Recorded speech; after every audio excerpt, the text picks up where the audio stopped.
Get Sports Focus is presented by Dr. Ting Sports Medicine and Orthopedic Surgery.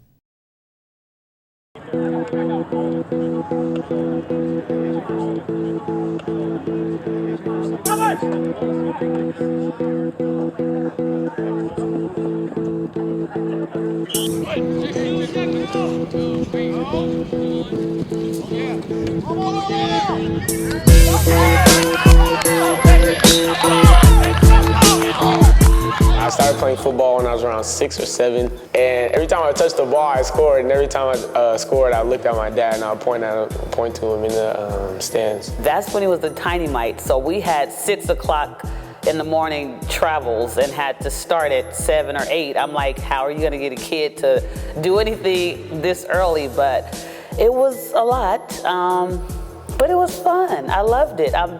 Every practice, every game, and I love it.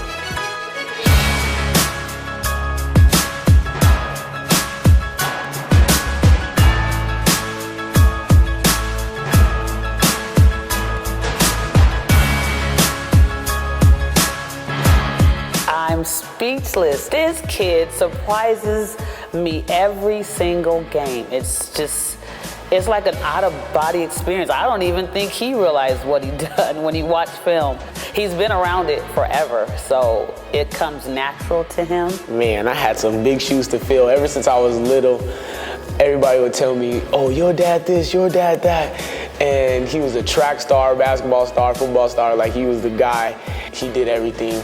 He actually played in a couple games in the NFL. He played wide receiver, played for the Raiders. Then he went to the CFL league, and he tried it out, and then they took a physical, and they found blood in his urine. That's why that's where they found the cancer, and that's why he could no longer play. But they always compare me to my dad, and it's like a little challenge.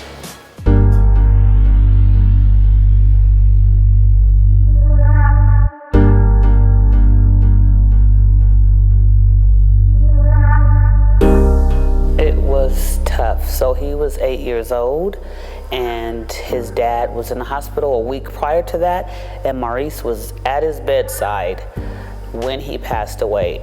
And he thought he was asleep. He didn't really know what really happened. When he passed away, then he was taken to my sister's house, and he overheard it on the phone. It was on the 4th of July too. I was with my family, and it was really hard. And I don't know why, but as a little kid, I blamed myself. I don't know why I blamed myself. I blamed other people.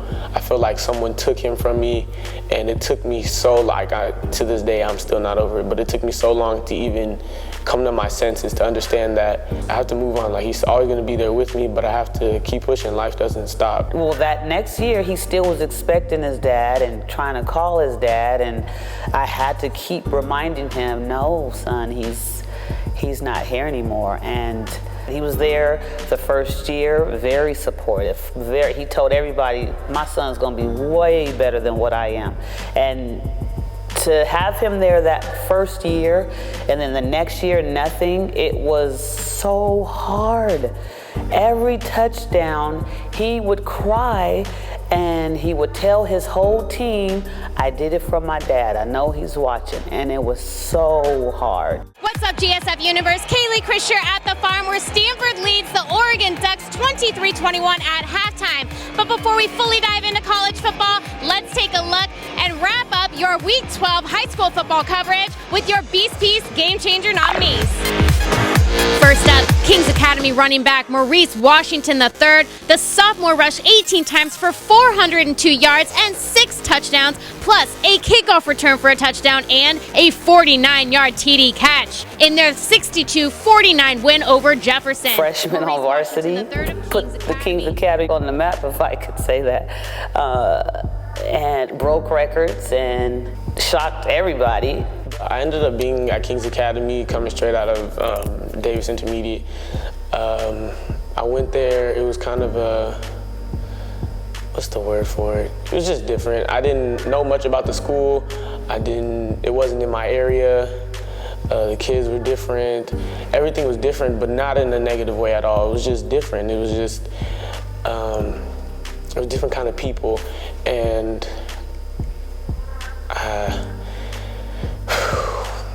I just struggled there a lot in like every way, except for football. Except for I was on the field, I got to do me. That was the only place that I excelled. The academics and all the perks it has, private school. I went when I was a child, so I kind of knew. They go on trips and they travel and it's a lot to it that's exciting, and I wanted my son to experience that. So we did go over to the King's Academy.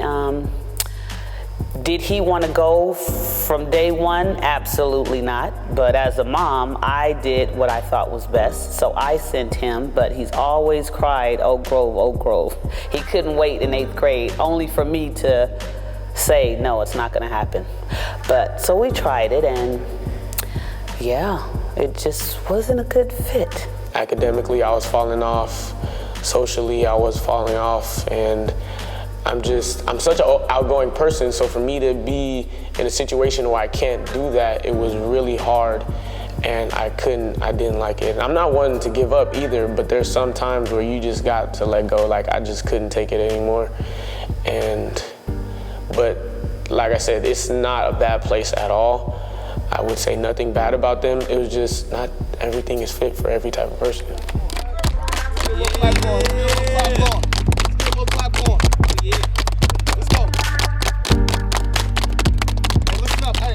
This is our first competition in 2016. Let's make it a good one. A coach on my staff coached Pop Warner here. They grew up in this area, so they were aware of a young man named Maurice Washington, and they would tell me, oh, he's an Oak Grove kid. He should be going to Oak Grove and this and that. So I kind of knew the name. Never met him personally. Did see him a couple times, at a 49ers function that we went to. I got to see him there, but really didn't have an opportunity to talk with him. And then, I'd heard that, Maurice is talking about transferring to Oak Grove, but, I dismissed it because, like I said, until I see it, I don't believe it. And I have, 50 other kids to worry about that are here right now. And then all of a sudden in February, I got a new student in my class, in my world history class. I believe it was 3rd period, and his name was Maurice Washington III. So I said, oh, you must be Maurice Washington. And he sat right there in the front row to the right. And, one thing that I noticed about Maurice real quick was he was beyond what people displayed him as being a football player. He's actually an intellectual man that appreciates learning and likes to learn. And in my history classes, he would contribute to conversations. He would contribute to lectures. He would ask good questions. And I even think I asked him a couple times, I was like, man, you like history, huh? I could see you maybe enjoying yourself doing this and stuff. And, he told me that he just likes learning. Internally, it was hurting him, so I had to make the change. But ever since he's left, he's been doing great. We left there, he had a 2.0 leaving, and it was only getting lower. He ended with a 3.0 this past year at Oak Grove. Friends out of this world. Teachers love him. And he's just happy. So I'm happy knowing that my son is not waking up stressed out and wanting to give up on life. He's comfortable, and so I'm excited. With our stretches, then we'll go into our practice. We got form rec team first. So after I knew with the transfer, him being a high-profile player coming into a high-profile program, us coming off a lot of his success, I knew there would be suspects out there that would say, oh, it was only for this reason or that reason. And I knew on paper what it might look like. I've been on the other side. I've been at programs where you've lost kids to other programs. Even here at Oak Grove, we've lost kids to private schools during the school year. Not as 8th graders, which happens, but as freshmen, as sophomores. So I've been on both sides. So I understand what it feels like, and I understand what it looks like.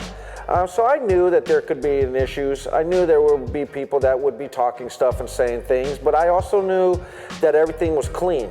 I did not know the primary reason why Maurice was transferring until, I got to meet him more, I got to talk to his mom more, I got to talk to Jimmy Brown more. Then I really had a clear understanding. And honestly, I feel more for him as a person than I do even as looking as a coach in my own program. Absolutely he's a great addition to our program. Absolutely he could help our program. Absolutely there's great things we could do with him and have in store for him. There's no doubt about it. But at this point in time, it's more concern about the individual for me personally. I really do care about people. I do care about these young men. And I don't want to see anybody get hurt by any decision that's made by one person. Our biggest thing was coming back to his home school, 5 minutes away. He walks to school with his friends, he walked home to school, from school, and for them to take the entire season, I don't understand. Why punish a kid because he wants to move somewhere where he's comfortable and want to flourish? I felt bad because the family made the decision based on my recommendation.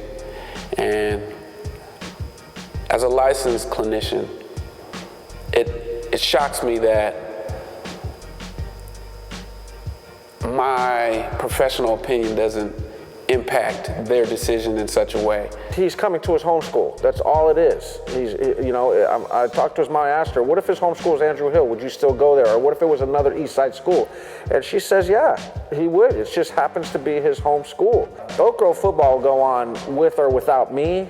Oak Grove football will go on with or without Maurice or any other kid on this program. They've done great things before we got here, and they'll do great things after we leave.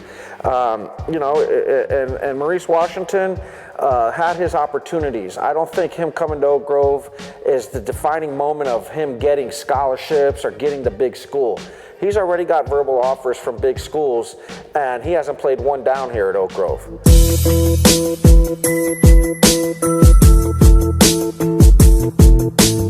That is probably one of my most proud and favorite moments. I went to the Ohio State University. The coaches didn't even know I was coming. They didn't know. They had no idea. They knew who I was. So what's funny was we're doing some drills. We ran our 40, and I came back. One of the recruiting heads was like, "Oh, tell me your name." And I was like, "Oh, Maurice Washington III." And then he's like, "Okay." And I jogged off, and he was like, "Wait, come back. From Oak Grove, California?" And I was like, "Yes." And then he was like, "Oh, we've been looking at you, and we know who you are." And I was like, "Oh, that's crazy." So they showed so much interest, and I got to meet all the coaches. I met Urban Meyer, that's the famous picture you're talking about. And that's when he told me that I had an offer, and I couldn't cry in front of Urban Meyer. I couldn't cry, but I called my mom, and she cried, and I told him, I am moving wherever you go. I'm like, who's gonna cook for you? Who's gonna clean up? I'm not just a therapist. I'm a mentor, and I give back to the community. And as a person of color, I have a responsibility to stand up for what's right for kids of color. And Maurice, his issue of having to deal with the loss of his father and how traumatic that is, and how difficult it is to kind of manage those feelings. And it comes in waves. It's the grief and loss, everybody handles it differently. And when I met him in 7th grade, he was in a rough spot, and through our work and through his commitment, he's been able to work through a lot of the challenges that come with losing a father at such a young age. Football was my escape. That's when I had all my friends and the fans were there. And then when I walked off the field, they were gone. It was just me again. Talking about a kid, he's motivated, he's driven, his life is all about football, well, surrounded by football, but that's where he's at his best. He has to have that. It goes hand in hand with him. So we're hoping. My mom is probably the most caring and loving person in the world, and she's gonna love me no matter what. I've done a lot of dumb things, and she still loves me, and she's always there for me. And like I said, the things from my dad, he was at every game, but he was only there for a year. My mom has been to every game for the 10 years I've been playing football. And it's just, she does so much for me.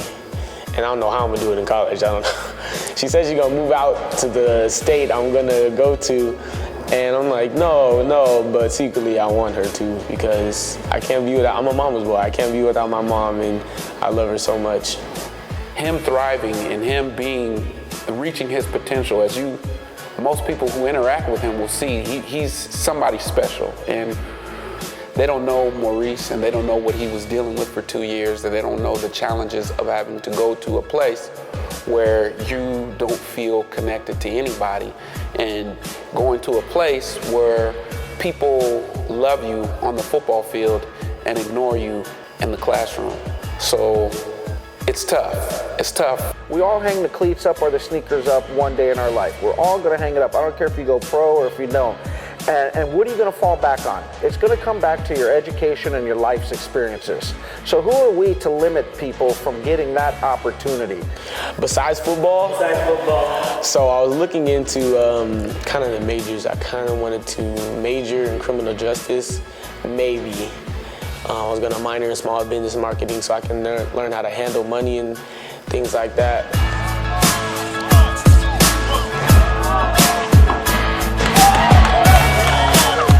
When you see somebody special like him with his gifts, not only on the football field, but as a person, you want him to thrive because he brings other people with him. So these are the kind of leaders that we want to encourage who come from, you know, some would say challenging communities. And he's a beacon that will sound out to a lot of other people and say, look, it doesn't matter where you come from, it matters what you do with the gifts that you're given. And Maurice is a prime example of that. And anything that I can do to support him on his journey, you better believe that's what I'm going to do. We also have an MVP for the game and for the tournament, and it's going to go to Maurice Washington. Hey, who's sitting next? If my dad was here, I'd be like, all right, so we're gonna wake up at 7, you're gonna go get your cleats, we're gonna go to the field and I'm gonna guard you and we're gonna do this all day. We're gonna run routes with each other, we're gonna play with each other, and just, I would give anything for another day with him. And I just wish he was here, because I know he's proud of me, but I just want to see him, and I just...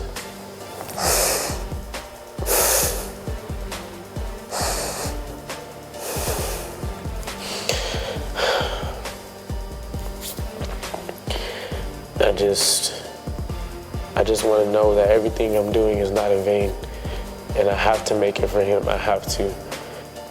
And like all this work I'm putting in, everything that I'm going through, I have to make it. There's no such thing as failure at this point. And I have to make sure I do it for him, because this is my life, and I want to follow in his footsteps and make him proud, and my grandfather too. He has so much love for me, and I have to carry this name proud. I'm the last Washington in my family. I have to carry this name proud and hold it high, and I just have to do it.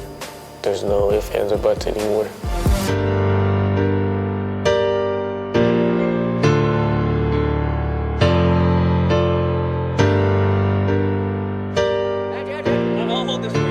Oh, you got it? Being part of, bro, this is my home. This is my boys right here. I grew up with them. I'm so glad I came back home. So glad.